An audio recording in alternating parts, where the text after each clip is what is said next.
Hi, I'm Aubrey, a super smart girl with an IQ of 200, and you should be ready for my mind-blowing story. Before I continue, please like and subscribe. I grew up in a small village in the countryside where people farm for a living. My family struggled to put food on the table, so I could only attend a monastery school. But since childhood, I've always been kind of different. The system is crashing. Please wait for a moment. The chicken is $15.55 minus 15%. Cereal is $2.49. Potatoes, laundry detergent. So the total comes to $64.85 with the discounts and tax included. Mom soon realized I was a gifted child, so she helped me skip some grades, and by the age of 5, I was already doing secondary school math. I always topped my classes, and other students would bribe me with candies to ask for help with their homework. At the age of 8, I scored 760 on the SAT math and won the spelling bee competition. I became a phenomenon in the area, and reporters even gave me the Stanford Binet IQ test, which showed I had the same intelligence as a 22-year and 11-month-old person. My parents were super proud of me, especially my dad. Dad, they all gave me Lego and comics for rewards, as if I was an 8-year-old. Yeah, they're wrong. You're 8 years and 5 months old already, little lady. He was the only one who could spark interesting conversations with me. That is, until he fell terribly ill. But good surgeons were nowhere to be found in this remote countryside, and we couldn't afford to take him to the center either. We were desperate to see his situation get worse and worse. Then he passed away, leaving us in the depths of despair. Soon after, Mom couldn't afford my school fees anymore, so I had to drop out. Aubrey, I'm so sorry. Don't worry, Mom. There's nothing that school can teach that I can't learn by myself. So she signed me up for a library membership, and turned out the best memories I cherished were here, where I could immerse myself in interesting knowledge from all around the world. I was walking down the aisle, absent-mindedly running my fingers along the spines of the books, when one caught my eye. And the memories of my dad rushed back to me. If he had been operated on, he'd not have lost. I started turning the first few pages and was captivated immediately. Then suddenly, a fiery desire sparked in my heart. I want to become a surgeon. So I studied every medical book I could find, especially the ones from this author, and decided to save money to enter medical school as soon as possible. To get closer to my dream, I moved out to the city and applied for a job at a coffee shop right next to the medical school. Only... You've broken 10 plates this week already. Are you trying to break a record? Come on, boss. It's just some plates. Not like I burned the whole shop or something. This will be deducted from your salary. Repeat this and you'll be fired. Okay, that's my fault, but I knew he wouldn't fire me. There's no one else who could memorize so many orders all at once, even Diner Dash Master. Later, I was going to serve a group of students when I heard they were discussing an emergency case. We have to remove that blood clot in segment 4 of the liver and flush the left lobe. Definitely have to start at the middle hepatic vein. Is this dude serious? Absolutely not. A less intrusive cut would be along the falciform ligament to allow access to segment 3. Everyone fell silent and looked at me like I was an alien. Suddenly, the middle-aged man among them stood up. Nice work, young lady. Your method is much more efficient than my student's answer. Which class are you in? Oh, I'm not a medical student, but I aspire to be one day. The man asked me to sit down and continued asking me other medical questions, and I answered them all with ease. My adrenaline was rushing. Since my dad passed away, I hadn't had such an interesting discussion. Then, a few days later, the man came back and revealed that he was Dr. Sean Lewis and the principal of the medical school. OMG, you're my favorite author! I admire you so much! Thank you, young lady. Anyway, I came here today with an offer. I was impressed by the knowledge you have in the medical field, and I think you deserve a full expense scholarship to the most prestigious medical school. Can someone pinch me now? This was truly a blessing from heaven that I would definitely not let slip away.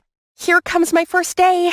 I went to school extra early to explore as much of the campus as possible. This place was so much bigger and better equipped than my old school. I was looking around the hallway to find my class when someone bumped into me. Oh, isn't it the gave the wrong answer guy at the cafe? He just coldly said sorry and hastily headed to the class over there. 412? It's my class too. I learned that he was Henry, the top student of the class. But obviously, he wasn't that good. They'll see. All the theoretical classes didn't make me break a sweat, and I even spotted some mistakes made by the professors. When lunch rolled around, I went to the cafeteria, approaching the first group that caught my eye, and they seemed to be friendly. Want some of my fries? Potato fries contain a high amount of trans fat, which is associated with type 2 diabetes, heart disease, and obesity. One day you'll have a stroke, and then you'll know why. Thank me later. They all pouted and left right away. Did I say something wrong? Right then, a nice girl came to me. I'm Laura. Mind if I sit? Sure. Then she told me she was isolated too, just because she wasn't as smart as the other students here. Why are they so mean? Hey, why you gotta be bothered by those toxic people? Do they give you a penny for your thoughts? It's not about how many friends you make. It's about finding one that knows your worth.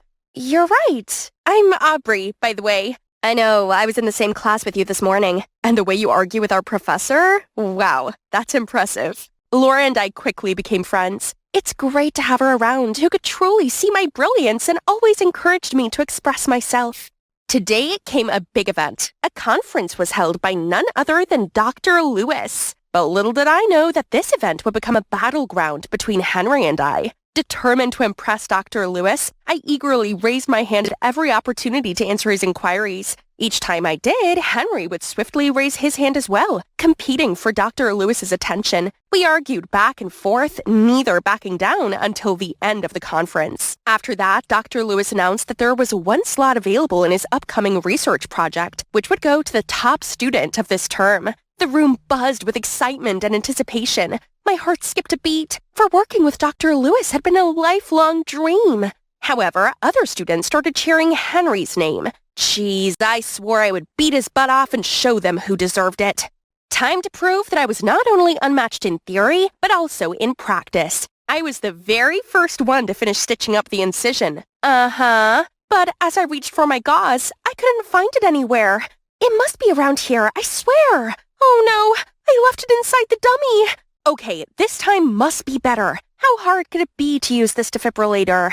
But then I accidentally touched the metal pad and got shocked and fell backward. I kept trying in many other practice sessions, but that sucked. Aubrey, this cast looks exactly like a chicken thigh. Do it again. But the most annoying thing was that Henry excelled in all of them and other students started mocking me. After that, I went outside for some fresh air and deep down, I was so disappointed in myself for all my failures. Suddenly, a hand gently patted my shoulder. It was Laura. I couldn't help but hug her and start sobbing. Laura, what if I was wrong about myself? I failed at everything and people started humiliating me. Oh, they just envy you. Nobody can beat your academic scores. That's why they gloated at your failure in practice. But that big brain of yours is what matters the most, right? Yeah? And an opportunity is coming your way. There's an intelligence contest next week. If you win, everyone will have to recognize that you're the best, including Henry. Talk about Laura, my savior. I'll try my best. Just wait and see.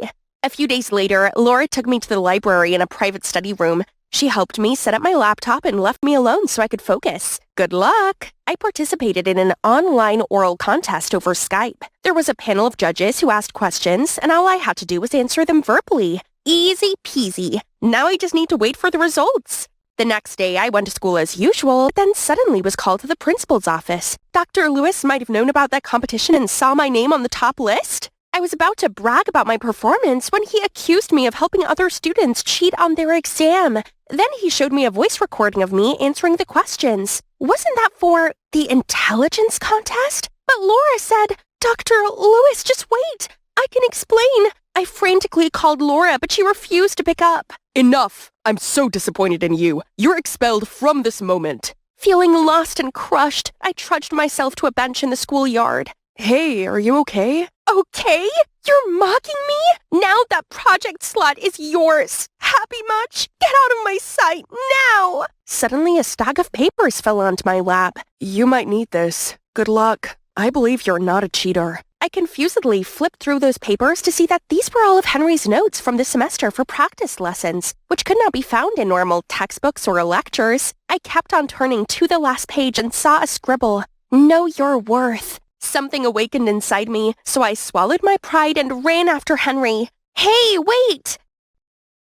I've been wrong about you the whole time. I'm sorry. Don't be. It's my fault to act competitively too. I had no bad intentions. It was just the motivation for me to study harder. I swear. But it's a pity if the medical industry loses someone like you. Well, I'm not so sure anymore. I'm used to doing everything so quickly and I can't be patient, which probably explains my clumsiness. That I can help with. Genius is 1% talent and 99% hard work, you know. Since then, I often went to Henry's house to practice. We studied together and he taught me many tips to stay calm, patient, and focused. And turns out, he's also quite the adorable type. Here you go. Thank you, Doctor. This is the best stitch I've ever had. One day, I ran into Laura at a gas station. She tried to hide, but I ran straight there to catch her. How could you trick me like that and just disappear like nothing happened? I'm so sorry, Aubrey. I was so blind and just wanted to help those who are bad at studying like me. I never expected it to be that serious and you'd get expelled. And now, why are you here? It's just the medical profession was not my thing, so I quit. But Aubrey, please forgive me. I'm really ashamed of what I did, and you were the only one who had truly been kind to me. Only when you set things straight and confess everything to Dr. Lewis. But even so, there isn't a likely chance we'll be friends again. So the next day, Henry took Laura and I to see Dr. Lewis. Aubrey, Laura, what are you both doing here? Dr. Lewis, I was the one behind the cheating case. Aubrey had no idea and didn't deserve to be punished for my fault. I've been practicing a lot too, sir. Look at these. I've been so careful with every single one. Aubrey has also helped me a lot on our project. I hope you can forgive her and grant her another chance. Dr. Lewis looked quite satisfied, but then he suddenly turned pensive and shook his head. Medical school is not where people can freely join and leave. A doctor needs an extra sharp mind and can't be fooled as easily as you were. I'm sorry, Aubrey, but you're not qualified. My heart sank to my toes, and I locked myself inside my apartment for the next couple of days. It wasn't until Henry knocked at my door that I actually went outside. He said he wanted to cheer me up and bring me to his favorite restaurant. I sat down waiting while Henry went to get the drinks. Hey! But a second later, he slipped on the stairs and fell down with a thud with all the broken glass scattering around. It's all right. I think I only twisted my ankle. Not a big deal. But my stomach dropped when I noticed a trail of blood on the floor and something protruding from his ankle. A large shard of glass. I swiftly dialed 911 while Henry winced in pain. Aubrey, you have to administer first aid. Oh, right. I called for the restaurant staff to get the first aid kit, but it was clear that the situation was dire. Henry's face grew pale as blood continued to trickle from the wound. I held the wound closed to stop the blood, but my heart felt weak. I couldn't bear to see him suffer. You trust me, Henry? What do you mean? Yes? So I immediately pulled out the toolkit that I brought around in my purse. Henry bit down on the tablecloth beside us, and I started the procedure. I maintained a steady stream of chatter, trying to distract him from the pain, but it wasn't helping. What doesn't kill you makes you stronger. What? Just to distract myself from the pain. Okay, go ahead. Stand a little taller. And done. When I looked up, there was a crowd cheering in awe and admiration. Guys, I caught the whole thing live. The video of the incident quickly went viral. That night, I tossed and turned in bed, unable to contain my excitement. I saved a human life! Reading the comments of the video filled me with a renewed sense of motivation to pursue my dream. The following morning, I was jolted awake by a notification on my phone. It was an email from Dr. Lewis himself. I headed to Dr. Lewis's office, and to my surprise, he told me he saw the video and gently said, Aubrey, I was once like you, arrogant and overly reliant on my natural intelligence. Then, a mistaken surgery left me with regret that I will carry with me for the rest of my life. However, after watching the video, I'm glad that you changed. I saw your humility and eagerness to learn, so I'll give you another chance. So here I am. You have no idea how much I missed this hallway. Welcome back. How's your ankle doing? Much better, thanks to you. How about a celebration dinner tonight? Sounds great, but promise you won't need me to operate on you again. I was scared to death. Ahead of me still lay a long road, but I believe the day I become a skilled surgeon is closer than ever. And soon I can perform more life-saving surgeries for the less fortunate. Dad, I will make you proud. Hi everyone, I'm Lydia, and I'm going to tell you my amazing but totally bizarre story. But before I do, please like and subscribe. I have a big sister, Gwen, who's 2 years older than me, and she's basically a genius. From as young as I remember, I idolized her. What is 25 squared? 625, Dad. Honey, what's this? It's the Starry Night, an oil-on-canvas painting painted in June 1889 by the Dutch post-impressionist painter Vincent van Gogh. While I'm, a bit different. And Lydia, I have 10 candies. I'll give you 2. So how many do I have left? Isn't this doll cute, Daddy? Yeah, I'm no genius, with no particular talent, no flawless beauty, and almost no friends either. But Gwen didn't mind and was always supportive of me. It's fabulous! Fabulous! It's fabulous! That's why I adored her a lot and tried to copy everything she did. It's fabulous! What's so fabulous about my cat dying? Oops, wrong timing. Then, when I was 16, Gwen left for college. Out of sight, but definitely not out of mind. My parents went on about her all the time, which only made me miss her more. I dreamed of going off to college and having a perfect life, as she did. But for that to happen, I needed to shake up my plain Jane life. I wonder what my hidden talent is. Could it be dancing? No, definitely not. Okay, maybe singing would be better. Right now I'm in a state of mind I wanna be in like all the time. Ain't got no tears left to cry. That's enough. Next. Gosh, why can Gwen make it seem so easy? But at least my grades didn't fail me. I studied my butt off and finally got into law school just like Gwen did, then moved out. Yahoo! So here comes my first day of college. Send me spiritual strength, Gwenny. I successfully joined the cheerleading team and boys started noticing me. But I only had eyes for Ethan. My super handsome boyfriend. Finally, I achieved the life I'd always wanted. Thanks, sis, my real-life role model. Then one day, I arrived home to see a familiar figure waiting for me. Gwen! I was so happy, thinking she'd finally freed up time to visit me, but she looked so upset and had gained weight. A bit. College life seems to have fattened you up. Lydia, I'm pregnant. What the chocolate fudge? One eternity later, I finally managed to close my goldfish mouth, then invited her inside. I dropped out of college 6 months ago, then found out I was expecting a baby right after. My due date's in just 2 weeks, and I have nowhere to go. Please, Lydia, let me stay here. Our parents must not find out. I can't face their disappointment. How about my disappointment? She was meant to be perfect, but she's just ruined everything. What about the father? He has to study in France, so you're the only one I can rely on right now. As mad as I was, I still felt sorry for her. She is my sister, after all. So I let her stay, but refused to talk to her. During the whole week, she hardly slept a wink. She plodded around the place, constantly trying to rub her back and tensing through the pain. I hated seeing her in so much discomfort, so yes, I caved. Together, we prepared for the arrival of our new family member, and I have to admit it, I was kinda excited. Let's find an adorable, meaningful name. Okay, let me do some research. Love Rosie is my favorite movie, so let's name her Rosie. Wow, that's fast. Baby Rosie was born healthy and happy. We 3 had such a good time until one day, I arrived home from college to find a note and an envelope inside Rosie's crib. My darling Lydia, I'll be away for a while longer. 2 months, I suppose. I have to make some changes so that I can provide for Rosie. Please take care of her for me and do not tell anyone about this. I will be forever grateful for this. G. OMG! How could she do this to me? I still have college, my friends, Ethan, and now a niece? But when I turned to see Rosie smiling at me with those big, round, sparkling eyes, suddenly my heart melted. I can do this. Rosie, looks like it's just the 2 of us now. Mommy will be back soon, so please make things easy, won't you?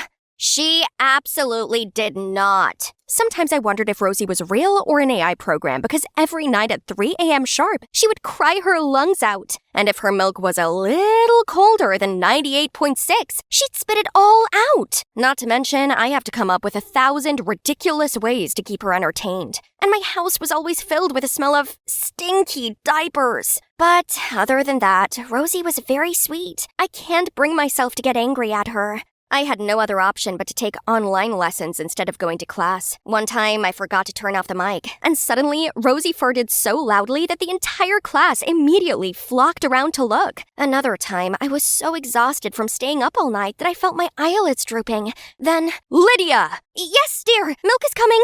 I don't think milk works for you, but an F will. Oh no. Despite my constant apologizing, I still ended up with poor results. This semester, I'd already failed 2 classes and been kicked out of the cheerleading team. You think that is the worst part? Think again. On a super lucky day, I was at Walmart, overwhelmed with dozens of diaper brands when I saw none other than Ethan. There's nowhere to hide, Lydia. You're doomed. Oh, hi, Ethan. Didn't expect to see you here. Sorry, recently I'm a bit busy. Do I know you? Huh? I'm Lydia, your girlfriend? What? It's really you? You ghosted me for the past few weeks. Jeez. Did you even take a shower? And what's that thing? Want to trap me with a baby? No, she's not my child. And it's true that I forgot to wash my hands after changing Rosie's diaper this morning, but anyway, please, I just need to look after her for a few more weeks and everything will be back to normal. That's enough. Look at you. You're just like a cave girl. By the way, use this. And you know what? We're over. No words can explain how pathetic I am right now. It's all because of your mom. She's such a... Now my life's a living misery, all because of you two. Shh. I'm sorry, Rosie, I didn't mean it. None of this is your fault. 2 months is almost up. When your mom's back, things will be okay again. But 2 months passed, and Gwen was still nowhere to be found. Worse still, the money she left ran out. I had no choice but to find work, so I took a personal tutor job where students came to my place to study. Not a single soul applied, until one day I opened the door to see this guy. Hello, can I help you? I saw this flyer and want to attend the class. Oh, really? Sure. Come on in. Turns out, he's Augustin. He wanted to get onto the same law course as me, but last year he didn't make the grade. I tried my best to keep an eye on both Rosie and Augustin in separate rooms, but once in a while, Rosie let out a squeak. You hear that? That's my cat. Solve this equation. I need to go to the toilet. But you went 10 minutes ago. I have a small bladder. It runs in my family. Any problems? If you fall in love with someone, just confess like this. My love for you is like diarrhea. I can't hold it in. Mwahaha! Disgusting. I pity anyone who falls in love with him. I hurried back in to see him on his phone. So much for working hard. Huh. Hey, if you really want to get into college, at least put some effort into it. Like how you did your Snow White makeup. Oh no, it's baby powder. It's flour. I'm making bread. Didn't know you can make bread in the toilet. It's okay, teen mom. No need to hide your baby anymore. No judgment here. Seeing as the game was up, I told Augustin the truth. Surprisingly, he seemed understanding and even asked if he could see Rosie. Whoa! Who knew Mr. Jokester could be so good with babies? I've never seen Rosie so full of joy and laughter like that. Gradually, I no longer saw him as my student, but more like a friend. It's not like he came to my place to study anyway. We talked a lot, even outside tutoring sessions, and I learned so much about him. You'll never fulfill your law school dreams by playing games all the time over studying. Who said law school is my dream? And this is not a game. Huh, a fashion website? Don't tell me it's yours. Yeah, I'm the founder of this brand. No way! And what's this? Can you really sell this plain cap for $200? It's not about the cap. It's about the brand's design. He then told me he had always dreamt of opening his own fashion chain, but his parents never supported it and just wanted him to be a lawyer like them. That's why he was never serious about his studies and messed about. So, what's your dream? Become the best judge in America? It's totally not a hard question, but why am I speechless? I just want to be as cool as my sister, but she's not so cool anymore. Right then, Rosie squealed and filled her diaper, which somehow saved me from the situation. But Augustin's question got me thinking. I need to find the answer. You look distracted. What's on your mind? I found it! I want to be perfect! That's vague. How do you define perfect, though? Does it make you happy? I'm not sure. How about this? Have you ever thought about it? Oh, this is nonsense. Forget it. I've forgotten to take care of myself for so long. My boyfriend dumped me, and now my friends also ignored me. I became a loser, all because of a baby. Right then, my lecturer emailed me. A last-minute spot had come up on the debate team for the most important competition of the year. This is my big chance. But how was I supposed to care for Rosie and prepare for it? After a whole night of tossing and turning, the doorbell woke me. Was it Gwen?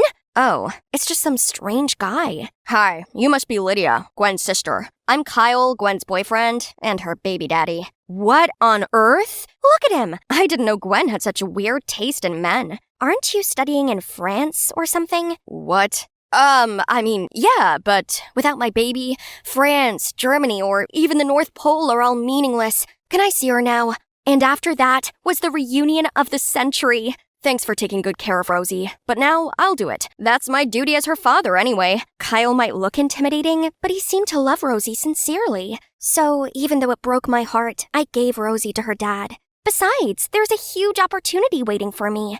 I put all of my focus into studying, and it was all going amazingly. I ate the competition and left no crumbs, then even got invited back onto the cheerleading team. My dream life was back. But why did I feel like I had this big hole inside of me? Congratulations, best debater of the state! Thanks. Sup? You took back everything you wanted. Why the long face? I don't know. I just feel empty. So, what can we do to make you feel happy right now? So, here we are, at Rosie's place. What's that loud crying and scolding sound? I impatiently pressed the bell, and Kyle took forever to answer. OMG, is that cigarette smoke? And look at the house! It's a huge mess! What are you doing to Rosie? That's it. Give her back to me. You have no right to take her away from me. The only one who can raise Rosie with me is her mother. So tell Gwen to come back to me. What? You didn't talk to Gwen about this? Last warning. Tell Gwen to come here and ask to be my girlfriend again. Then I'll consider giving her the baby back. Excuse me, it's father-daughter time now. I fell on my knees like all my strength was drawn away. It's all my fault. I handed Rosie to him. Calm down, Lydia. Let's try contacting your sister first. I called Gwen a million times, but no surprise, she didn't pick up. So I shot her a message about the current situation and asked her to show up ASAP. Me and Augustin waited outside Kyle's house for ages, and right when we were about to give up, Gwen finally appeared. We banged on the door, but that jerk Kyle refused to let us in. Oh, you finally showed up. If you want the brat back that badly, then it'll cost you, let's say, $5,000. What a lowlife! Gwen was inconsolable, and Augustin kept trying to kick the door down. Success! We were about to storm in, but then spotted Kyle running off with Rosie and jumped onto his motorbike. Call 911. We've got this. He led me over to his bike, and I clung on for dear life as we chased after Kyle. He was going so fast, and I thought we were going to lose him. Then suddenly, Augustin took a sharp turn up a narrow alley. What are you doing? He went the other way! Trust me, and hold on tight. We whizzed back onto the main road and managed to cut Kyle off at the town square. He tried leaving the baby there and running off, but the cops caught up just in time, and he was arrested. I'm so sorry. I shouldn't have left like that. I put you all in such terrible danger. All I wanted was to make things right. Gwen, it's okay. We're all okay. After that, we all went back to her dorm. Turns out she's now a journalism freshman. And I cannot believe my eyes. How could she live in a place like this? Why are you... My life wasn't full of roses at all. The perfect image that I built up was all fake, and it completely wore me out. But this is real. It's what truly makes me happy, so please understand. I didn't know that, but I'm glad you found your dream. You'll always be my coolest sister. And with a holding hand, Gwen found the strength to tell our parents everything. They weren't angry at all, and even felt sorry for her carrying all that burden alone. Turns out it was Gwen who put all the pressure on herself. Mom and Dad even suggested that Gwen move back with them, so they could help her take care of Rosie. Finally, everything was sorted out, except I realized law was not my passion after all. Now, which path should I take? Suddenly, Augustin came to me with a wrinkled piece of paper. How about you start with this? Gosh, you still keep it? Let's say I'll give it a try. Hi, it's me again, and today is the grand opening of my baby clothes store. All the clothes here are my own designs. Adorable, right? And my marketing and branding expert, aka my soulmate, is this guy. Oh, of course, my family was also here. Mom. Wow, Rosie had just spoken her first word. Let's take a picture to capture this memorable moment. 3, 2, 1. Oh no, sweetie! I've made it! I'm on the paradise island of Koh Lanta, and I actually get to stay here at this luxurious beachside resort. Hey, I'm Achara, a 17-year-old girl from Krabi Town, Thailand. As amazing as this place is, I'm actually not here on vacation. Instead, I'm here to reunite with the boy I saved 10 years ago. I almost forgot he existed until last week when I came across a Facebook post by Thomas, a famous British swimmer, searching for the mystery girl who saved his life as a child. Thomas is currently in Thailand for business, so here I am, eager to finally see him again. I was waiting by the gate when suddenly sounds of rolling suitcases came from behind me. I turned around to see two girls about my age standing there. Who are they? Before I could say anything, the gate opened and a friendly woman invited us inside. According to Mrs. Danvish, Thomas's housekeeper, he had a training schedule in another city and wouldn't be back for a couple of days. Then she introduced us to each other. The short-haired girl is called Sarai, and the longer-haired girl is Kanda. Dearie me, I must say that having 3 girls all claiming to be Thomas's savior came as a bit of a surprise. But I'm sure the truth will come out in the wash. Until then, please all stay here and make yourselves comfortable. So, those 2 girls are pretending to be me? Unbelievable! But no problem. Thomas would soon realize I was the one he was looking for and would kick those imposters out of here. I dropped my suitcase off in my room, then went downstairs for dinner. As soon as I sat down, Sarai spoke out. Stop acting. I know you 2 fakers are just pretending to be me so you can get your hands on Thomas's fortune. You're the fake one? Curly hair and a mole? You really have done your study, huh? OMG, these 2 audacious girls were getting on my nerves.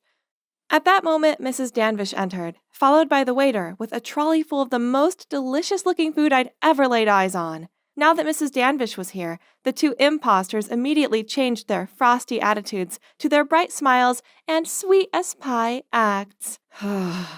Ladies, please help yourselves to food and drink. Then tomorrow morning, after you've all been well rested, we shall have a little chat. But how am I supposed to enjoy the food when I have these 2 vultures glaring at me? I quickly finished my meal, then rushed back to my room. I must be well prepared for tomorrow. The next morning, a maid escorted me out to the garden for breakfast. The other 2 girls were already there. On seeing me, Kanda scowled at me, while Sarai made a point of sawing her knife through her omelet. I was about to help myself to some breakfast when suddenly Mrs. Danvish appeared and said, Morning, girls. I hope you're all well rested. She sat down, then continued. Now to the main point. I'm rather curious and was wondering where you first met Thomas. Easy. It was here on this island when I was 10 years old. I was collecting shells on the beach when I met him. Busted. I was only 7 years old then, imposter. Gee, a careless move over there, Kanda. Thomas clearly specified in an interview that he'd been 8 years old and the girl who saved him was a year younger. Yes, I met Thomas when I was 7 years old. At that time, my father was a helmsman. I often followed him here, and once I spotted Thomas sitting alone on the beach. Feeling bored waiting for my dad, I came to say hi and hang out with them the whole day. That afternoon, Thomas got a cramp while swimming, and he would have drowned if it wasn't for me. I saved him, then my father and I took him to the hospital. Mrs. Danvish just listened silently, and when all 3 of us had finished answering, she said, Indeed, the girl in question was 7 at the time. So, Kanda. No, I just misremembered. See, I was only 7 at the time. I could easily get confused. Mrs. Danvish didn't say anything more after this, but I saw this knowing look in her eyes. Then, that night at dinner, there were only 2 places at the table set, and Kanda never made an appearance. Seems like things are getting serious. The next morning, I was making the most of my time here by lounging around on the beach, reading my favorite book, when someone blocked out the sun. I looked up to see Sarai smirking down at me. Enjoy yourself while you can, as you'll be the next to leave. As if! You may have memorized all the information from the newspapers, but that's not going to be enough to fool Thomas. You. I saw the fury in Sarai's eyes as she raised her hand to slap me. But, huh? Someone stopped her. Standing in front of me was a tall, handsome guy. Wow, who is he? Miss, violence is not the answer. Who are you to lecture me? Actually, I'm Eli, Thomas's assistant. Sarai tutted under her breath and then strutted off. Are you okay? I'm fine. I just don't know how someone has the nerve to lie like that. We continued talking as we strolled along the beach. Eli mentioned how I was exactly as Thomas had described me. Seeing as Eli seemed to be on my side, I took the chance to ask him more about Thomas, such as what his favorite foods, colors, and movies were. Yesterday I spoke to Thomas's housekeeper, Mrs. Danvish. She seems to know a lot about him, doesn't she? That's right. She was Thomas's nanny. Due to their busy schedules, Thomas's parents were often busy, so most of the time Mrs. Danvish was the one taking care of him. He's very fond of her. Then Eli showed me a picture of Mrs. Danvish hugging a smiley, young-looking Thomas. Oh, so he had blonde hair when he was little?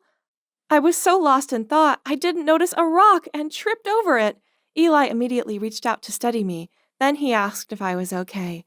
Oh my God, what happened to me? Why is my heart thudding like crazy? That night, Sarai and I were sitting in the dining room having a stare-off as we waited for dinner, when suddenly a man walked in holding 2 bouquets of sunflowers. Thomas! Oh wow, he looks even more handsome in real life. My best friend Dara should have been here to see this. I told her to come here, but she wouldn't listen to me. Before I had time to greet Thomas, Sarai rushed over and hugged him. Then she pretended to get all emotional. Finally, we're reunited. Not a day has passed when I haven't thought of you. Thomas awkwardly pushed her away, then scratched his head. Let's have dinner first and then talk about this later. The food looked delicious as always, but I had a job to do. Only, whenever I tried to say something to Thomas, that awful Sarai interrupted me. Since our first meeting, the image of a cute, brown-haired boy has been imprinted on my heart. I noticed Thomas pause and exchange a knowing look with Eli. You mean blonde, right? She thinks you had brown hair because she's never seen you when you were a kid, and that just proves she's a fraud. Thomas looked at me, stunned, then turned to Sarai in disappointment as she blurted out, It's not like that. Please, hear me out. Without letting Sarai finish her sentence, Thomas sternly said, You know, I can totally sue you for impersonation and fraud. If you don't want to get in trouble, get out of here at once. Sarai looked like she was about to cry as she stuttered helplessly, then quickly got up and left. Thomas then grabbed my hand, smiled, and said, Finally, I found you. So he's weeded out the frauds. But why do I feel so guilty when I see his cheerful face? And what about Eli? Why do I find myself wishing it wasn't Thomas holding my hand right now? The next morning, I took Thomas to my hometown and showed him around. We were walking along the shore of the Krabby River when I saw Dara waiting. There she is. I invited her to join us. This is Dara, my best friend. Dara, this is Thomas, the guy I was talking to you about. Right then, my phone started ringing. Excuse me, I've got to take this. Go ahead, guys. I'll be right back. I quickly left, but did not forget to wink at Dara and whisper to her, I did my best. Now it's your turn. I took a stroll around the area and came back to see Thomas sitting alone, looking off into the distance. Where did Dara go? Seeing me, he stood up and said, Dara had something to do, so she left early. We should leave too. On our way back home, I couldn't help but ask Thomas, So, Dara told you everything, right? What do you mean? Oh, well, she did tell me about some interesting spots in the town. Oh man, that means Thomas still has no clue? Silly Dara. I put so much effort into bringing him here. Oh, hey, Achara. This suddenly came to my mind. When you took me to the hospital back then, do you remember what flower you gave me? Flowers. He got me sunflowers last time, so it must be... Of course I remember. I gave you a sunflower. I wanted to cheer you up. I was expecting a nod from Thomas, but to my surprise, he sighed and said, Actually, I just made that up. There were no flowers at all. Thomas's words got me wavered. I didn't want to end up in a position like this. Fine. If Dara chickened out of telling him the truth herself, then I guess I just have to do it. Thomas, I'm sorry. Actually... And so I told Thomas the truth. The one who saved Thomas that day was Dara, not me. And she's in a pretty tough situation right now. Ever since her dad's accident that left him unable to take his boat out anymore, Dara's family were in terrible debt. So, when I saw the article where Thomas was searching for his savior, I tried to convince Dara to come forward, as he might be able to help out her family. But I can't do that. I can't let him see me in this awful state. He would presume I was only after his money. No matter how much I tried to convince her, Dara still refused to go and meet Thomas. And so I decided to disguise myself as Dara and approach you first. Then I planned to reunite you here. And she agreed to all that? No, she didn't. I carried things out all alone. I kept asking Dara for more information about the past and then spent all my savings on hair appointments and makeup to fake a mole like hers. Then I lied to my parents that I was participating in a summer camp and went to Koh Lanta. I also arranged to meet her here today, but I guess she's still not ready to talk to you. Actually, when I saw Dara, I felt this strange connection toward her, but seeing the way she left like that, maybe she doesn't want to see me again. Oh no, what had I done? I want to bring them together, not drive them apart. Are things really just going to end up like this? It's been 3 days since then, and now here I am, nervously waiting for Dara in the airport lobby. I'd asked her to meet me here, but this doesn't look good. Does she really not even bother to say goodbye to me before I leave the country? Achora, seems like Dara isn't coming. I'm sorry, but we have to go. I gave a solemn sigh and pulled my suitcase when suddenly I heard someone call, "Wait up! Achara!" I turned around and saw Dara running towards me. Oh boy, what a relief! I quickly hid away my smile and put on a sulky expression. "Oh, you're here? Thought you wouldn't come. Anyway, my boyfriend and I are off to London to meet his family. They're really eager to meet his savior, right, babe? Thank you for coming to send me off." Dara gave an awkward look. Then she took my hand and led me over so she could whisper, "Achara, can I talk to Thomas in private for a minute?" Yes, my plan worked. I turned to Eli and gave a thumbs up. Then we rushed off and left Dara and Thomas to talk alone. Did you really think I would let those two idiots give up on each other so easily? No way. I had discussed it with Thomas and planned to fake a cheesy farewell at the airport, and voila! Dara finally realized her feelings for Thomas in this hit-or-miss moment, and the two of them had a happy reunion. Yay! So, what about me, huh? Well, you don't have to worry, because I might have scored this cute, handsome assistant right here. Hi, I'm Celine, and I've called the St. Augustine Orphanage home since I was 6, but I'm not actually an orphan. You see, my parents are special agents with secret identities. Sweetie, if one day someone suspicious asks you about your parents, run for your life.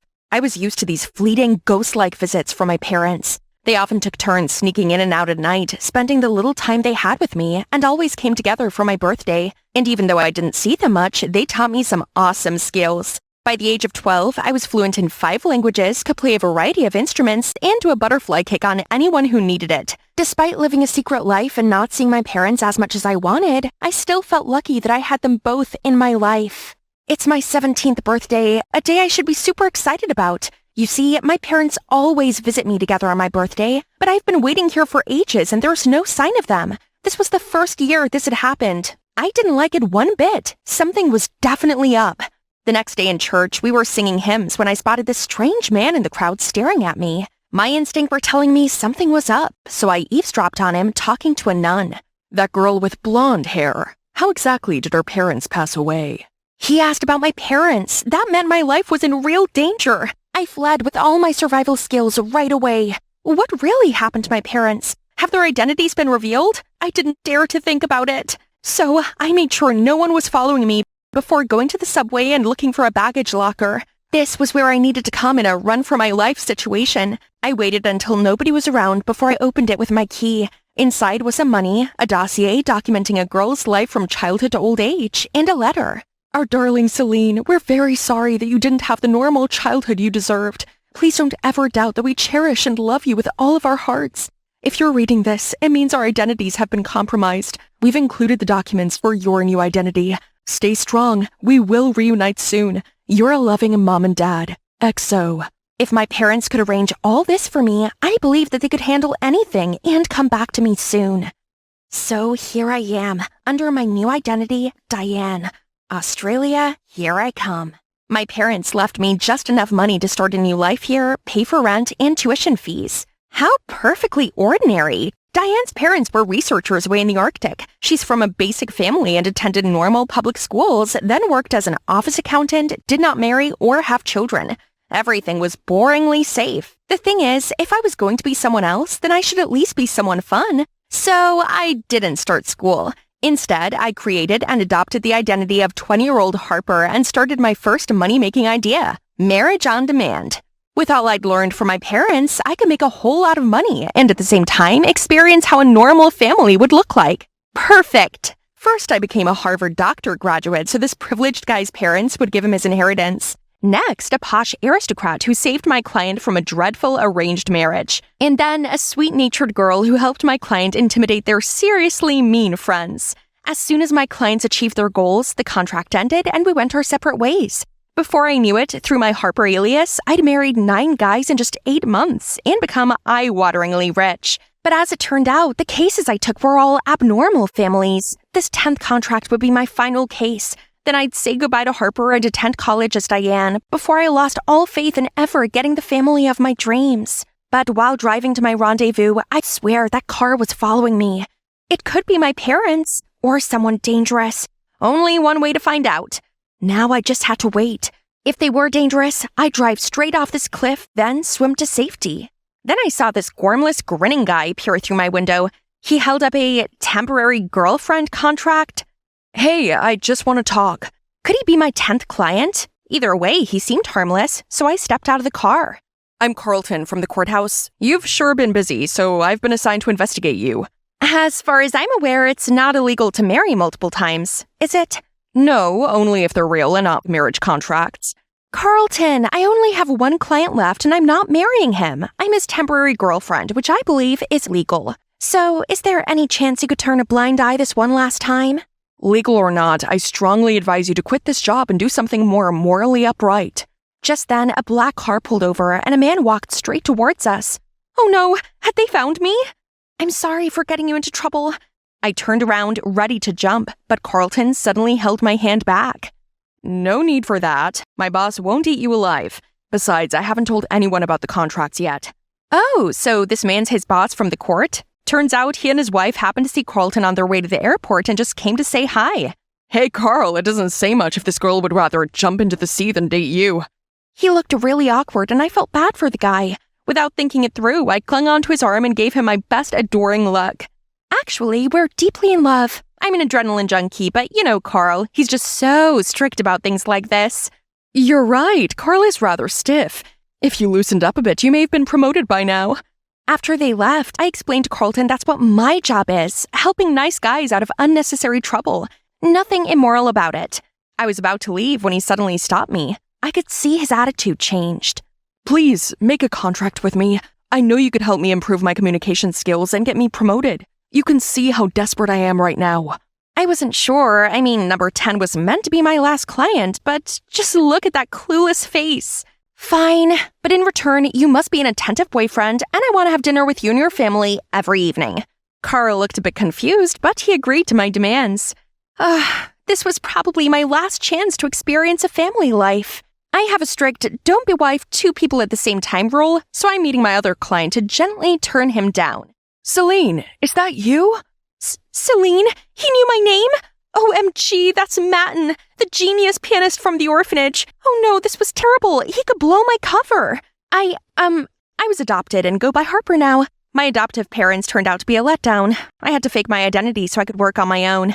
I understand. It's so hard for orphans like us to survive. Yes, it sure is.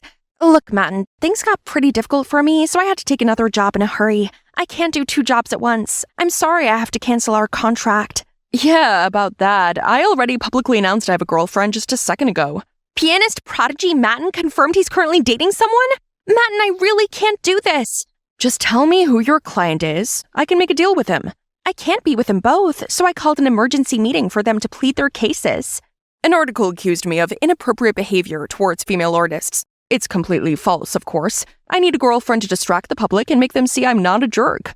I want this promotion. If you won't help me, I'll expose you publicly. Pfft, like that matters. I'll just take you back to the US.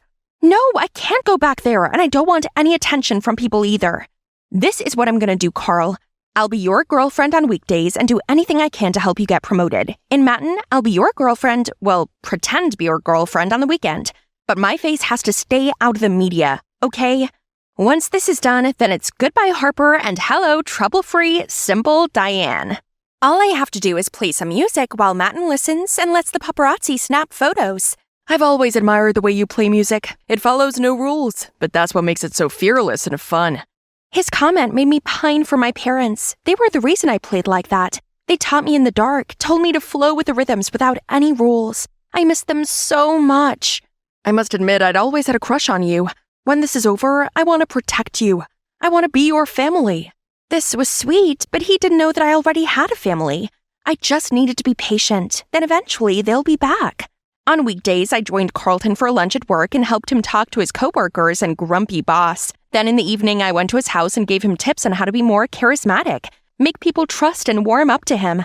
I also taught him how to walk without slouching and politely greet people. Hi, Mr. Chair. You look great today.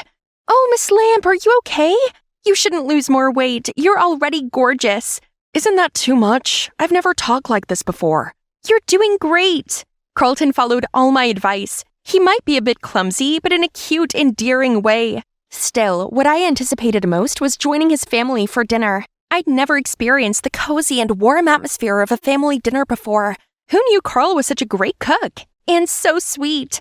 After only 1 week, Carl now had friends at work and his boss gave him extra responsibilities. Meanwhile, Matten's reputation also made a rebound thanks to articles like, he doesn't want to be around other girls because he's so passionately in love with this amazing muse. A frantic week quickly passed, which ended with Carlton's family celebrating his new position, all thanks to me. I was so moved I almost cried, but noticed Carlton seemed off. Maybe he was bummed out as he knew this was the end of our contract. After dinner, we went for a stroll around the garden. Then he blurted out, "Who are you really?" I was super surprised. Then he told me that one of his new jobs was to investigate a girl called Diane who entered the country, then vanished. I know you're Diane. I can recognize those eyes anywhere. Yes, I'm Diane, but I only faked my identity to earn money. I know you're lying again. It's fine, you've helped me, so I'll help you too. I faked some info to close the case. Thank you, Carl. This means a lot. I knew how important the laws were to him, but he still broke them. For me. I actually quit my job. What do you mean? What about your promotion? You've tried so hard for that. It's okay. I realized I didn't like it so much anyway. I felt terrible that he'd given up his job because of me. But he didn't need me anymore. Our contract had to end, right? Now it's time to end Matten's contract. Then I can go back to being Diane. However, I showed up at the villa to a swarm of reporters. Are you Matten's girlfriend? Please get out of the car. Are you the girl who dates him for dollars, not love? Please show yourself and verify the news. Looks like the news of Matten's girlfriend being a girl who only married for money had leaked. I sat there not knowing what to do. Then I saw Matten coming out of the villa hand in hand with some shiny-haired girl. These rumors about my girlfriend are all lies. Amber is a wonderful, kind-hearted soul and I couldn't be happier. Oh, I suppose that's pretty smart of him. Finding someone with a nice background was the only way to save his reputation for now. Goodbye, Matten. I wish you well. It seems he couldn't bring himself to ruin his career to protect me the way Carlton did. Now I was free to be Diane and attend this public school my parents wanted me to. I was wondering when you'd show up. You're rather popular. A man with a scar has been asking about you. Someone with a scar was looking for Diane? The moment I realized someone was watching me behind the door, my instinct told me to run for my life. I rushed to the window and jumped down, just to catch Carlton peeping at me. What are you doing here?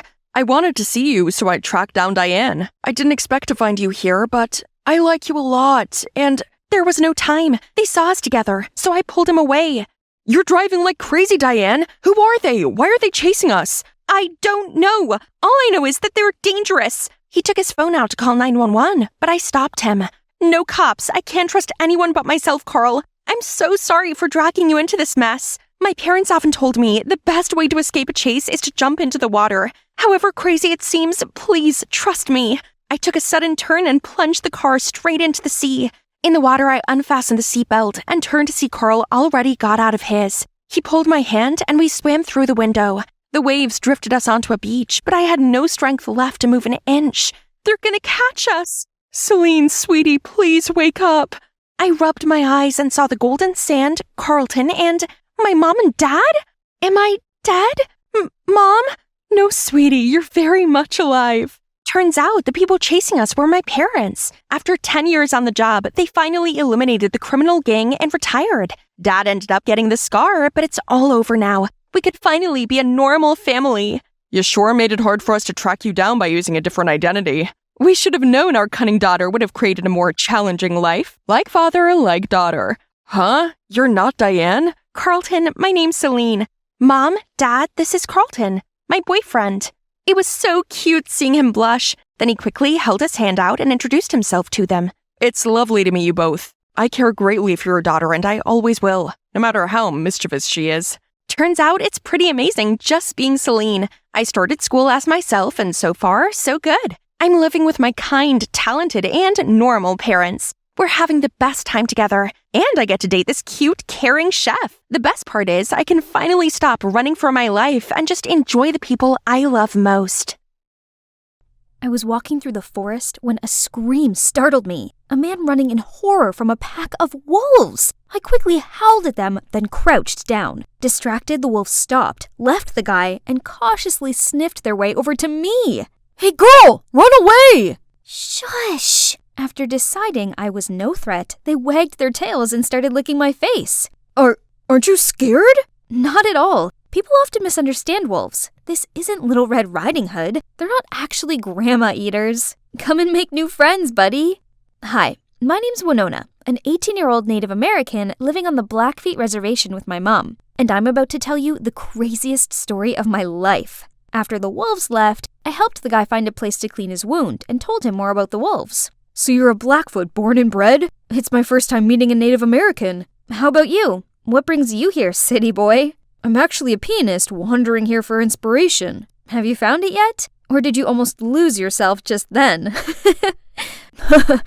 Inspiration's hard to find, especially when you're a theater pianist. What? A theater pianist. I work at Winter Garden. In New York? Wow, it's my dream to be a Broadway musical actress. Actually, my theater's looking for a stage crew. You could start from there and I'll find ways to introduce you to the right people. I couldn't let such a once-in-a-lifetime opportunity slide. But the thing is, my mom absolutely resents theater arts and forbids me to even mention it. So, I gotta devise a plan. I brought Luke home for lunch. Mom was so welcoming and even prepared a great banquet. So, Luke, right? What brings you to Montana? I'm doing a research paper for school. I'm in college. Oh, so you're around the same age as Winona. She's recently finished high school. I know, and if it wasn't for Winona, I'd be dead by now. So I was thinking, if it's okay with you, I'd like to invite her to college with me. That's nice of you. But what are you studying? Hotel management. Mom, I thought I could give it a try too. But honey, you said you wanted to take a gap year. I just didn't want to try college alone. But now I've met Luke, it'll be different. Mrs. Ryder, I promise I'll take good care of her. Mom smiled, then nodded. Yes! Mission accomplished!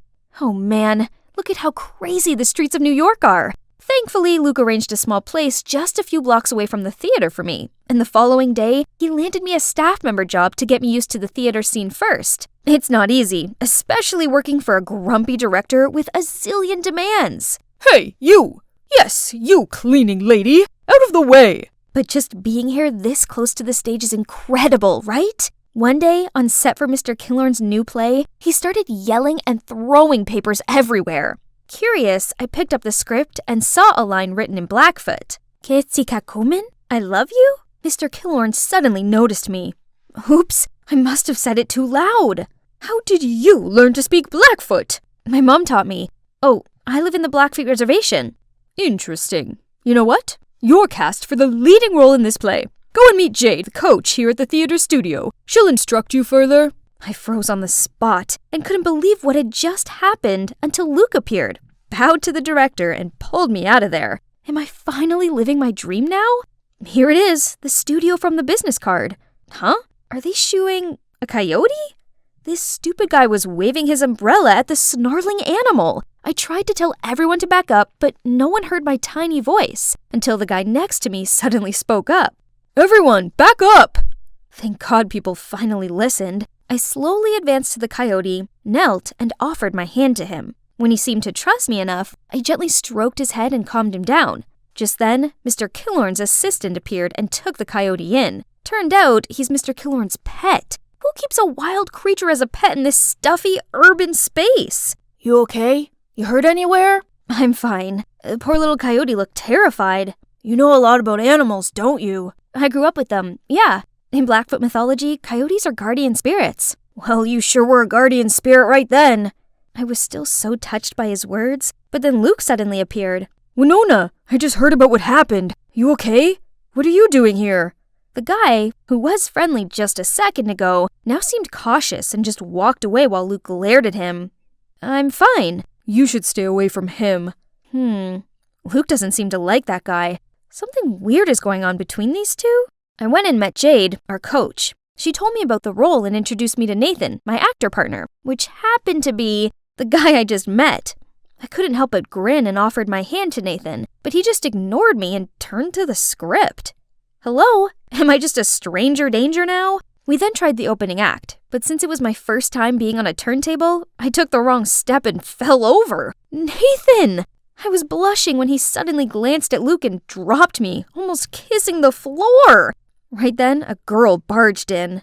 Is everything ready for my set? You're late again, Stella. And actually, you and Winona are both gonna practice and we'll see who's right for the role. Winona who? As if this nobody can stroll in and try to steal my role? How snobby. She's lucky this nobody doesn't want to make a scene on her first day. During the break, I questioned Luke more on Stella. Stella is super talented. She's marvelous at dancing, singing, and acting. No surprise, though, because she's been training since she was little. That's exactly why we should just give her the role already. A waste of time dealing with amateurs. That was so rude. So much for ever thinking he was friendly. In the following weeks, I finally got a better grasp of my character. The female lead was a gentle, down-to-earth Blackfoot woman. Easy peasy. I just need to pretend to be my mum. Only, my on-scene love interest Nathan was making things difficult. On stage, he refused to make eye contact with me, but he didn't have this trouble when he was up there with Stella. Every day I had lunch with Luke while Nathan and Stella were giggling in another corner, acting as if they were the most powerful couple here. Are they really in love? Oh, Winona, please. Why should you care? After lunch, I ignored Stella's glaring eyes and focused on being Nathan's lover on stage. What kind of singing is that? Give me a break already. That's enough, Stella. Actually, I just informed Mr. Killorn over lunch that Winona's getting the role. Ha! Very funny. No, it's not a joke. Look at your performance recently, Stella. It's rather disappointing. Winona, keep up the good work. Stella looked like she'd had the blood sucked out of her. I excitedly beamed at Luke, but strangely he looked concerned and ran after Stella. Does he have feelings for her? See that? Why hasn't he just confessed his feelings for Stella already and stopped this unrequited love tragedy? Isn't it because you and Stella are together? And that's also why you're so half-hearted whenever you're on set with me? It's not like that. I just couldn't control myself every time our eyes met. What did he mean by that? Congrats anyways. I always knew you deserved this role. He's right. I'd really worked super hard for this. I'm so close to achieving my dream now.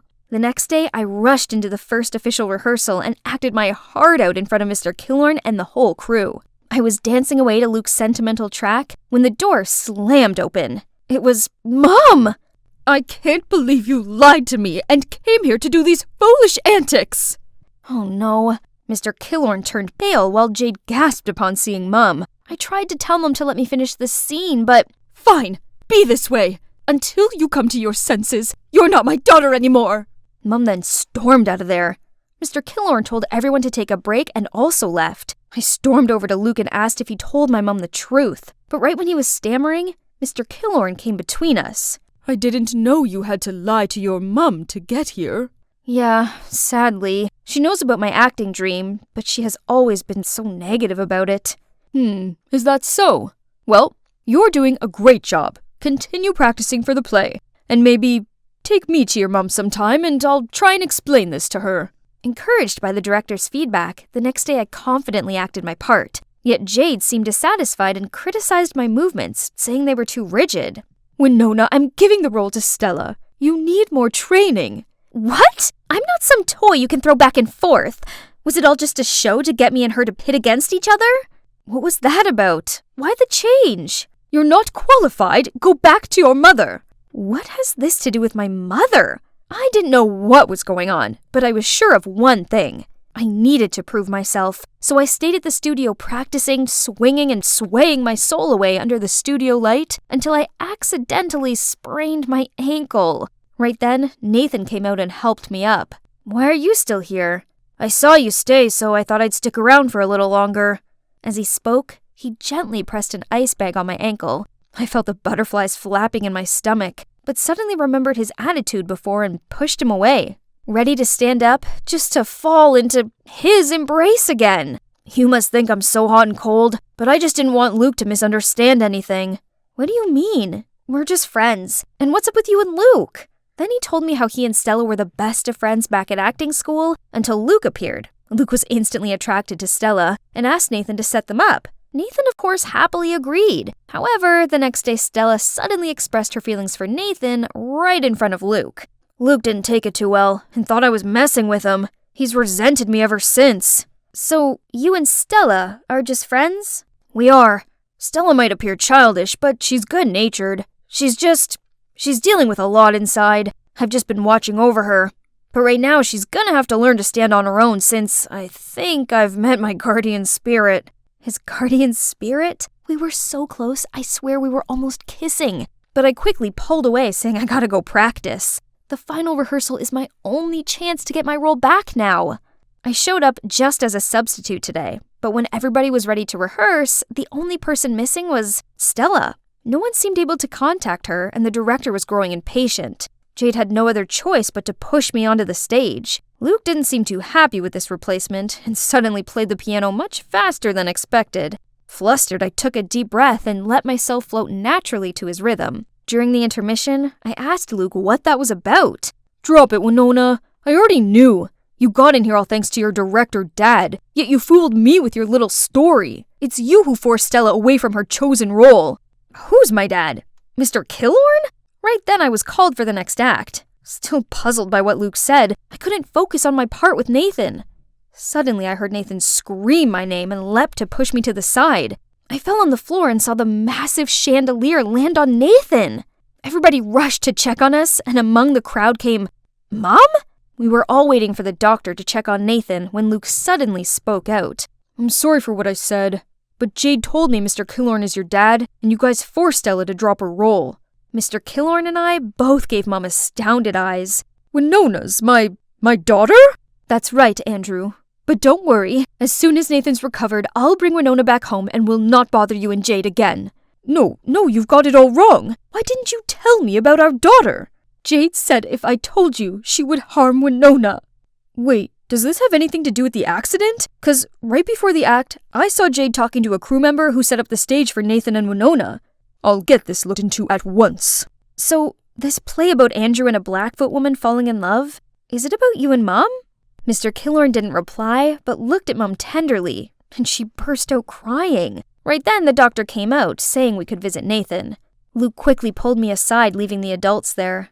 "How are you feeling? Any discomfort?" "You're not mad at me anymore?" "Yeah, sorry for being a jerk." "It's alright, dude. Go find Stella before she leaves. She said she was sick of being thrown around. She's taking a leave to reassess a few things." "But why me? Aren't you—" "We're just friends. How many times do I have to tell you?" Luke didn't even wait for Nathan to finish and rushed out of there. I wished them a happy ending. And it's indeed happy endings all round. Not only for Luke and Stella, who are now officially an item, but also for Mom and Mr. Killorn. Or should I say Dad? Our family has finally reunited. On the other hand, Jade vanished as soon as her schemes were out in the open. Turns out, all of this was because she'd been in love with my dad for years. So back when Mom was dating Dad, she told her lies about him to get her to leave. Furious that both Mom and I were back, she decided to make us go for good. Dad helped me get a spot in the theater academy in New York, but he misses Mom lots, so always makes excuses to bring me and Nathan back to Montana. "You guys need more inspiration, right? New York's just all hustle and bustle. So, how about we move the studio back here?" "Nathan, what do you think?" "I don't know, but wherever you are, that's where I'll be." Wow, it's been a busy day at the salon. What can I say? It's all thanks to my top-notch hairstyling talent. Ta-da! What did you do to my hair? Platinum blonde is the current trend, ma'am. I asked for brown! How can I go to school looking like this? Ugh, she has no eye for beauty. But, oh no, this dumb machine. At least it's not completely burned. Were you dozing off while cutting my hair? Give us our money back now! Money? I've only worked here for a week. How am I supposed to pay them back? Ask my parents? No way. I, the beautiful Olivia, had declared in front of them that I hated school and would build my own career through my passion for hairstyling, not with any of those boring books. So, I left my hometown and got a job at this fancy hair salon in the big city. I would prove to my parents that I could actually earn money with my talent. Ugh! But now my boss was going berserk at me. Oh, dearie me. There's no need to make a fuss over such a measly amount of money. I shall pay for it on her behalf. I turned around and, wow, it was this graceful-looking middle-aged woman. Her outfit, hairstyle, and manners all screamed elegance and luxury. Pretty girl, I can see that you have a keen eye for beauty. The only thing you're missing is an experienced mentor's guidance. And I happen to know someone. I can't believe it. Mr. Fullington, the world's #1 hairstylist, was going to be my mentor. Of course, it's all thanks to this awesome lady. Oh, wait, Mom. I should call her Mom now, as she's just adopted me. She must have taken a liking to me, seeing how determined I was, pursuing my passion despite all hardship. She and her husband are millionaires who couldn't have children, so, yeah, they decided to take me in. Man, this is the best thing to happen to me ever! Olivia, school isn't the only way to success. With your talent, the road can be much shorter. My foster parents are so kind. Just look at this room. I feel like a princess. Just look at this gigantic bed, satin sheets, and walk-in closet. Better still, they even arranged for a makeup artist and a stylist to spend all day helping me look fabulous. The rich kid's life sure was sweet. I was so immersed in all of it that I almost forgot the main reason why I agreed to do this. The hairstyling course with Mr. Fullington. Mom, Dad, I know that you're both very busy, but I've been waiting so long. Has Mr. Fullington forgot about our appointment? Oh, sweetie, I'm sorry, but he's been sick, so his schedule has all been put off till next month. Don't worry, darling. In the meantime, why don't you try attending some fancy parties on our behalf? It's a good chance to expand your social circle and learn how to make money from all the best. Oh, that sounds pretty good. If I could make lots of money, then my parents would have to take me seriously and stop their stupid go-back-to-school demands. As soon as I arrived at the party, all these new friends gathered around and complimented on how beautiful I looked. The rich guys went crazy for me, too. I instantly became the center of attention. This one guy called Bruce introduced himself as the son of the CEO to the top media corporation in the U.S. Olivia, that exquisite face of yours was made for the big screen. You should play the leading role in our new movie. Oh, acting? I'd never thought about it before. Walking down the red carpet and posing in front of hundreds of cameras did sound appealing. It's worth a try, right? I was still stunned at Bruce's offer when I felt something cool on my finger. Oh my gosh, a sparkly red diamond ring? William, heir to the GeoGems Limited. Pleasure to meet you, Olivia. Please consider this my greeting gift. And this continued all evening, until I couldn't hold any more stuff. Flowers from Justin, a jewelry set from Andrew, a perfume collection from Anthony, and this watch from... I couldn't remember anymore. I was trying to slip away when a handsome guy blocked me. You're stunning, Olivia. Can I see you tomorrow? A date? I didn't even know him. No. What a pity. I'm meeting my old friends at West High tomorrow. Sorry, it's not that I'm picky or anything, but dating can't be that easy, right? Phew, finally home. What an eventful evening. Just then, I got a call from Minnie, my best friend. Minnie told me that some mean girls at school were spreading rumors that I stole money from my parents, then packed up and ran away. Okay then, let them tittle-tattle. Tomorrow, I'll show those meanies who's the real deal.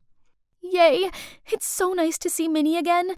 We immediately chatted non-stop about all kinds of things. Then suddenly, the hyenas appeared with the same sarcastic tone as usual. Wow, counterfeit goods are so well made these days. You know, your supposedly Birkin bag is extremely rare. There's only 5 of those on Earth, right? Busted!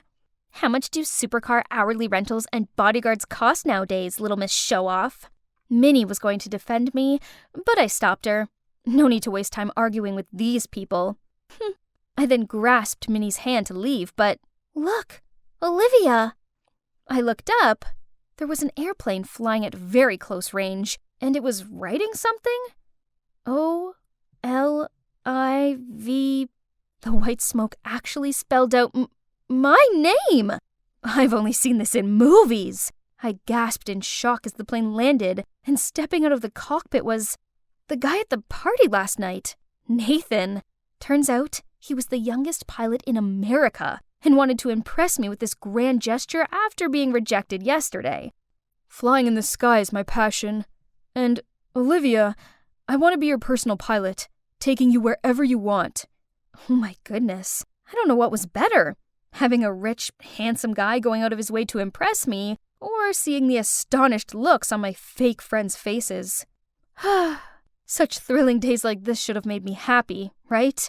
But sitting among this mountain of expensive gifts, I couldn't shake this uneasy feeling. Being the center of smitten eyes and receiving countless compliments and gifts was cool and all, but Minnie's words awakened me. Olivia, do you think they really are generous enough to give you all this without asking for anything in return? No, I shouldn't accept these pricey items. I was putting them all back in their boxes to return them when my foster mom walked in. Oh no, darling, returning gifts is considered very insulting in our society. The world of the rich is so complicated. So I listened to her and dismissed the idea of returning those presents. But I should still return the favor, right? So I agreed to meet some of them. The first person must be the one who impressed me the most, Nathan the pilot. His airplane hangar was where we had our first date. I couldn't find anything bad about Nathan, but we just didn't click. He kept on rambling about planes, which model each was, how hard it was for him to get them, blah, blah, blah, while I had no interest in any of this. The next guy, William, was even worse. He not only invited me, but also dozens of other beautiful girls. He even gave each girl a gemstone from his collection. A true player, so obviously a skip. Bruce was easier to talk to, but I soon realized that he had a problem. This set of glassware was custom made by the most skillful craftsman in Switzerland. It's yours if you like. Oh, wait, I'll have someone bring them over later. Look at this beautiful painting. Wouldn't it be perfect in your bedroom? But it's too big for you to carry home. I'll send it over later. What about my leading role in the movie you mentioned? I almost forgot. But, Olivia, acting is not as easy as you think. Besides, the entertainment industry is really toxic. Please just be my princess, okay? See? He kept promising me the world and then nothing. What a boastful, stingy liar. I didn't like any of these guys, so I must return their expensive gifts. But as soon as I carried the boxes out of the room, my foster mom stopped me. My silly Olivia, why are you so concerned about this? To them, these things are merely a drop in the ocean. But if you feel uncomfortable, I'll keep them out of sight for you. Giving them back will bring shame to our family. And you don't want that, do you? All right, that seemed like the best solution. My foster parents had been so nice to me. I shouldn't cause them any trouble. But a few days later, I discovered that they had secretly used my phone to ask Bruce for more presents. He thought I was angry, so he promised me a huge surprise tomorrow. It's weird. Why did they do that? They're as rich as Bruce's family, aren't they? I asked them why, and turned out my foster parents just wanted to test Bruce, as he seemed to be the most persistent in pursuing me, but had not shown his sincerity. Early next morning, I received a call from Bruce, saying that he'd sent someone over with a luxurious car, and reminded me about our date tonight. Wait, an entire car? That's too much this time. I was about to tell him to keep it when my foster father rushed in, saying that my parents were seriously ill. Oh gosh. I quickly hung up the phone and immediately went back to my hometown. Dear God, please protect my parents. Surprisingly, my mom opened the door looking perfectly fine, and there was Dad as healthy as can be watching TV. Thank goodness. My foster dad must have made a mistake. It's been a while since I was home, so I decided to stay the night. And as we were having some family time, I got another call from Bruce. Oh no, I forgot to cancel our date, and now he's at the mansion waiting for me. The problem was, Bruce couldn't find his sports car anywhere and kept on making a fuss about it. I tried calling my foster parents to resolve this, but I couldn't contact them the whole evening. The morning after, I returned to the mansion to find strangers going in and out. What are you all doing? Hi, we're moving in. Great to meet you, neighbor. It's such a catch to find a good place like this up for rent at reasonable prices, right in the local newspaper. Am I right? For rent? No. What on earth is going on? I rushed into my foster parents' bedroom, but it was empty. Even the gifts they said they'd keep for me were all gone. They left without a trace, as if they were running away. What? Did your partners in crime leave you? Now don't you dare deny it, you fraud! What did he say? Partners in crime? Fraud? I tried explaining to him how I wanted to return all the gifts I received, but he wouldn't believe me. He threatened to call the cops if he didn't get his car back. Oh no. No way that's gonna happen. All I could do was beg Bruce to give me some time. This is the home of our town's famous sheriff. He's the only person who could help me, but all I got was, I'm sorry, but I'm retired. You're gonna have to ask someone else. What to do now? I was freaking out when, out of nowhere, no need for my dad. This is a piece of cake. I can give you a hand. I turned around to see a guy leaning on the door with a cold, arrogant look, and his arms crossed. Who is this guy? Can he really help me? We'll see. Wow, Alan really took the risk and invested a lot in this. A sports car, a mansion, expensive trips, and even this huge event. I have to admit, he looks quite handsome being all dressed up.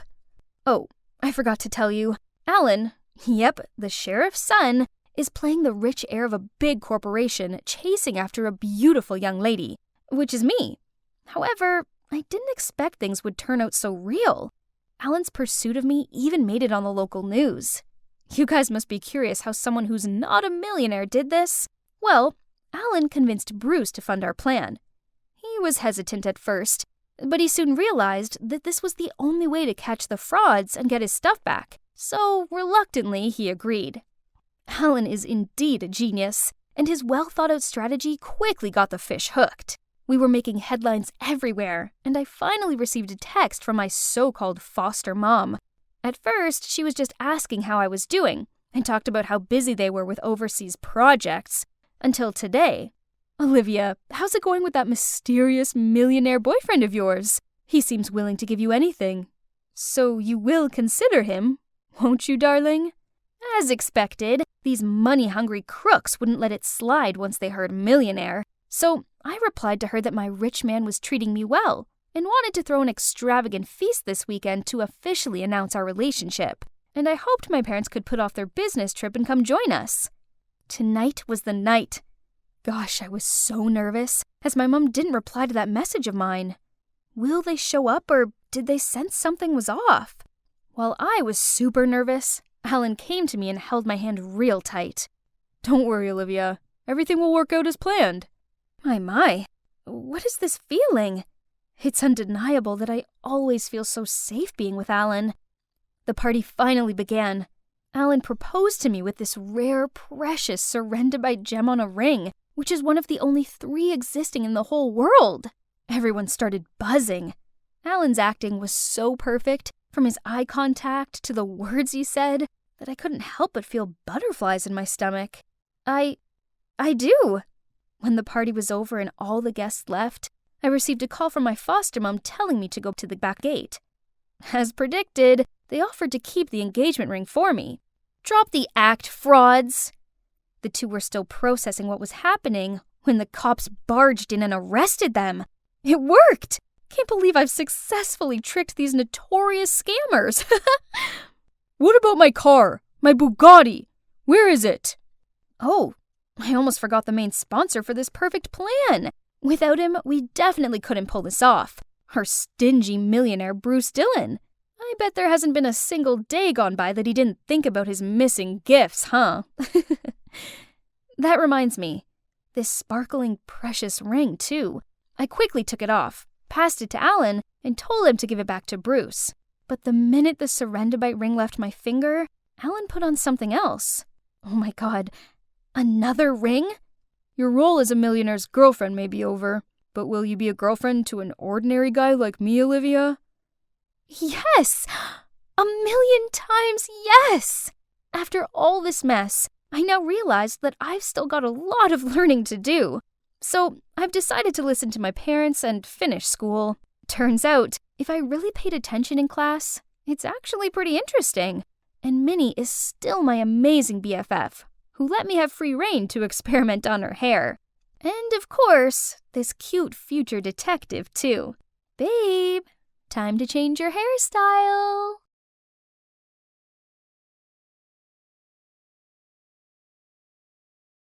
Hello, hallway. Hello, classmates. I, Taya, have finally returned to school after 3 months.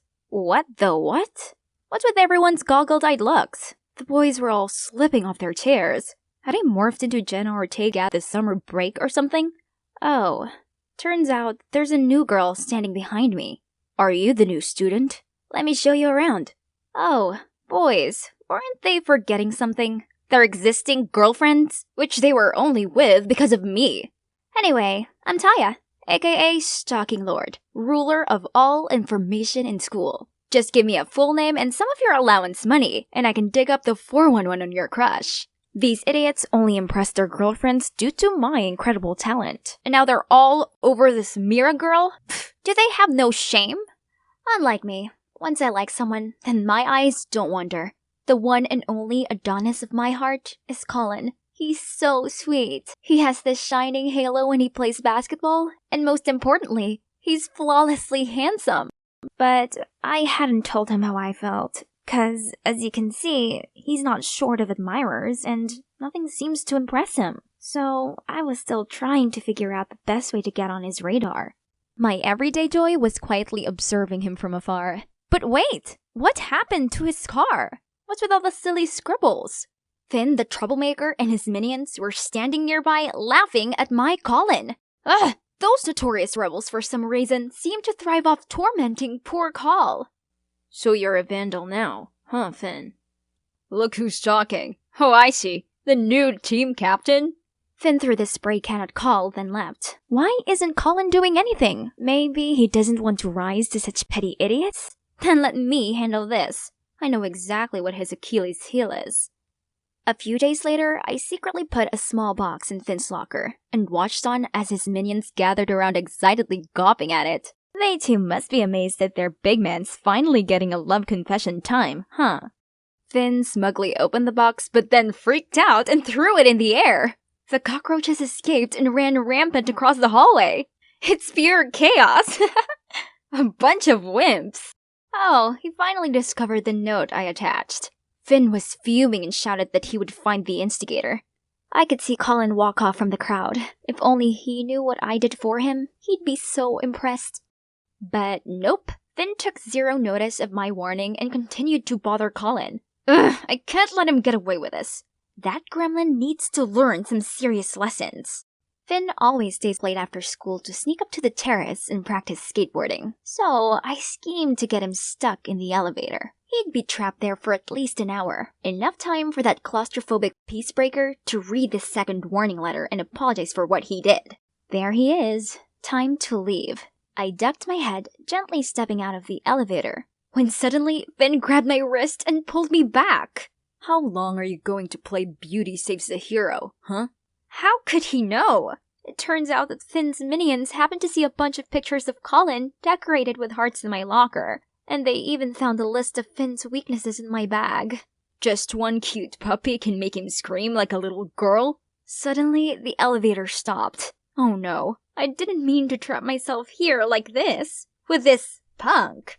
You did this too, right? You've gone too far. Tell you what, be my servant for a month, and I'll let you off. As if. Stay away from Colin, and I'll stay away from you. You don't even know his true face. I doubt you'd still like him if you did. Anyway, I heard that the principal is desperate to get his hands on the cockroach culprit. Your choice. Do you want to pay the price to him, or to me? Ugh, he's got me. But what does this Finn know about Colin that I don't? Okay, just 1 month, and don't think it'll be easy to be my boss. Heh, nice. Then I have first order for you already. And so, I had to sing and dance to entertain him until someone came to rescue us. In the following days, the bossy Finn kept sending me on dumb errands and rebuking me for every single thing. There's no denying that this guy was a gifted painter. It's just a shame about his lousy personality. As soon as someone spotted us, he immediately skated away, leaving me running after him. He didn't study either, so I had to do all his homework. He even made me run around the school just to buy him some snacks. This time, Finn asked me to put this cake on Miss Watterson's desk. Did he finally do something nice? No! How foolish I was! Turns out he'd injected food coloring into it to prank our teacher, and he took a video of me placing it on her desk to slander me. You have to stay after school and film me every skateboarding session, or else I'll tell her. That guy has gone too far. Is he forcing me to work overtime now? And since I have been busy being Finn's puppet, I didn't even have time to look after Colin anymore. I've tried several times asking why he hates Colin that much, but every time I mentioned it, he got all touchy. And there's one more thing that intrigued me. There was something up with Finn's leg. Hey, does your left leg hurt? It's perfectly fine. Don't act like we're close. Why do you have to be so sensitive? No wonder no one likes you. Oh, please. Being liked by someone like you would be a nightmare. The only girl on my level in this place is Mira. She's sweet and gentle. Besides, she's only been here 5 minutes and she has already established an art club. He can't compare the Little Mermaid to Princess Merida. We're basically just different. Heard you're the one who knows everything at school, right? Find out about her for me. It might be our last mission. For what? Are you going to put her in trouble too? Well, this proves that a know-it-all like you doesn't know anything about me. It's just like you don't understand your Colin at all. Just give this to Mira. Remember to do it in a private place so she doesn't feel awkward. Oh, he even drew the card himself. This side of rebellious Finn really surprised me.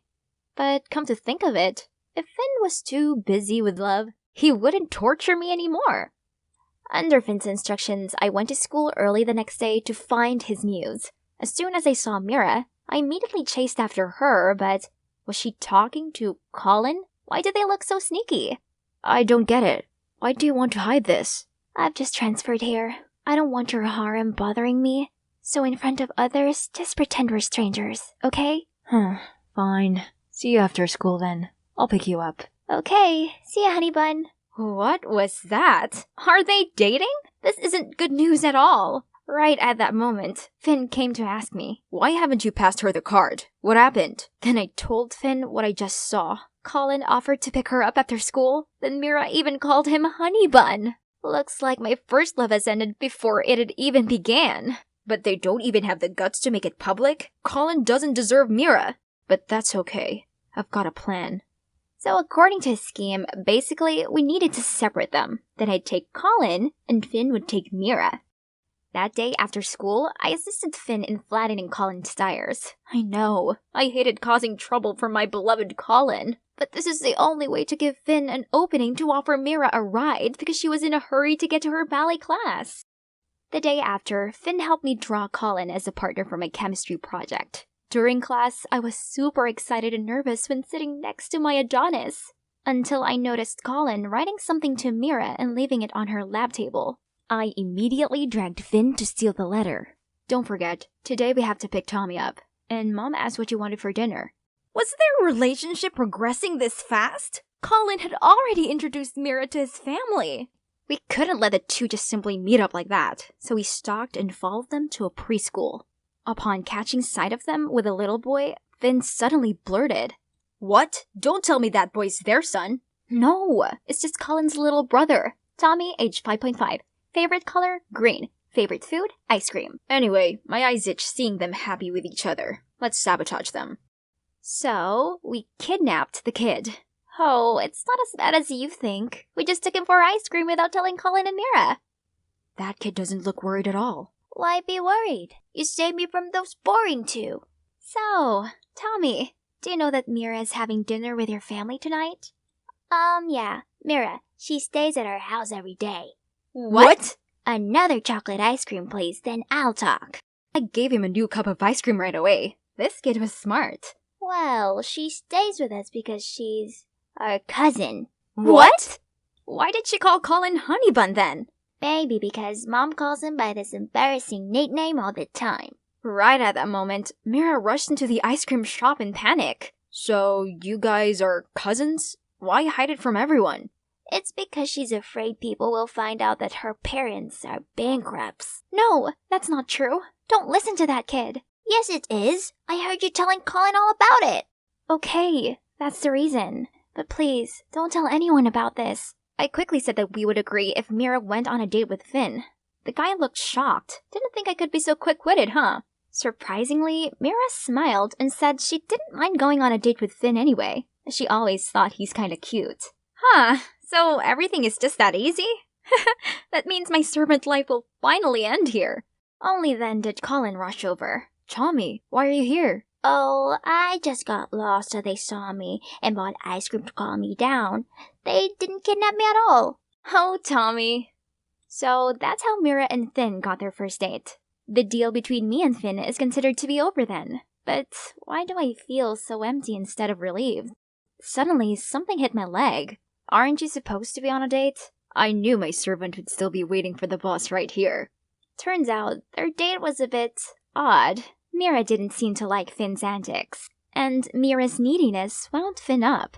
So this is definitely their last date. I laughed out loud, but Finn quickly stopped me. How about you and Colin? Still don't have the guts to confess? I may have successfully protected my Adonis, but I don't know why. It's like there's something that keeps holding me back from confessing. Finn immediately took me to get a makeover. He's a very enthusiastic consultant and seems to be very knowledgeable about Colin's tastes. When seeing me in the new dress, he even said I looked cute. Okay, where had rude Finn gone?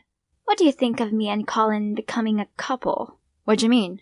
I mean, you used to say that Colin was terrible and all, but now you're willing to help us get together. Actually, he's not that bad, and I'm doing this for you. You like him, right?